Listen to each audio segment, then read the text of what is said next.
নলবাৰী সমষ্টি ৩,৪১৯ গৰাকী পৰিয়ালক আমি একেলগে প্ৰধানমন্ত্ৰী আৱাস যোজনাৰ অনুমোদন পত্ৰ আৰু প্ৰথম কিস্তিৰ ধন তেওঁলোকৰ একাউণ্টত সোমাই দিয়াৰ কাৰণে ব্যৱস্থা কৰিছোঁ।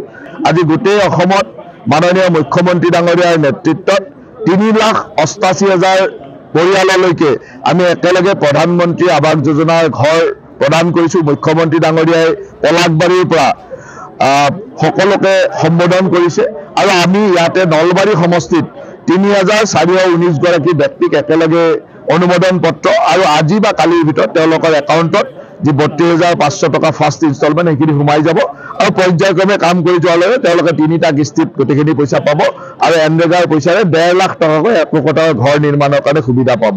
তাৰ লগে লগে অহা কেইদিনমান পিছত আৰু ৬,০০০ ব্যক্তিক আমি ঘৰ প্ৰদান কৰিম আৰু তাৰ পিছত যিসকল লোক ৰৈ গৈছে সেইসকল লোকক সাৰ্ভে কৰিবৰ কাৰণে যোৱা পৰহিৰ পৰা আমি সাৰ্ভে আৰম্ভ কৰিছোঁ। গাঁৱে গাঁৱে সাৰ্ভে কৰি আছে। ইয়াৰ পিছতো যিসকল গৃহহীন লোক ৰৈ যাব বা কেঁচা ঘৰ থকা মানুহ ৰৈ যাব সেই সকলোকে আমি সামৰি লোৱাৰ চেষ্টা কৰিম।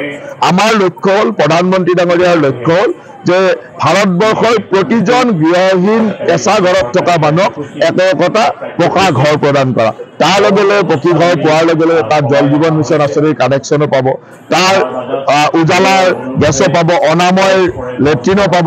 এইধৰণে গোটেই এখন সৰ্বাংগ সুন্দৰ ঘৰ যাতে কৰি দিব পাৰোঁ তাৰ ব্যৱস্থা আমি কৰিম।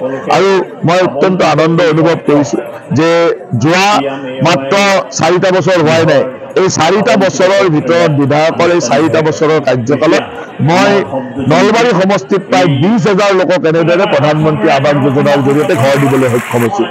আগতে প্ৰায় 16,000 লোকক দিছিলোঁ, আজি ৩,৪০০, 16,000 কিমান আছে, প্ৰায় 20,000 লোকক একেলগে দিবলৈ সক্ষম হৈছোঁ। এইটো মোৰ কাৰণে অত্যন্ত আনন্দৰ কথা।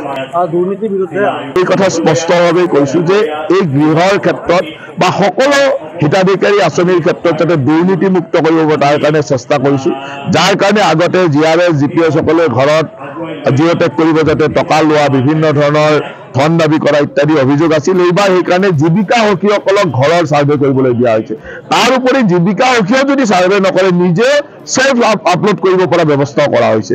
গতিকে ইয়াত আৰু দুৰ্নীতিৰ প্ৰশ্নই আহিবই নোৱাৰে। দুৰ্নীতি কেনেকৈ কৰিব পাৰি, যেনেকৈ আমি চৰকাৰী চাকৰিত দুৰ্নীতিমুক্ত কৰিলোঁ তেনেকৈ হিতাধিকাৰী আঁচনিটো কেনেকৈ দুৰ্নীতিমুক্ত কৰিব তাৰ কাৰণে আমি কাম কৰিছোঁ।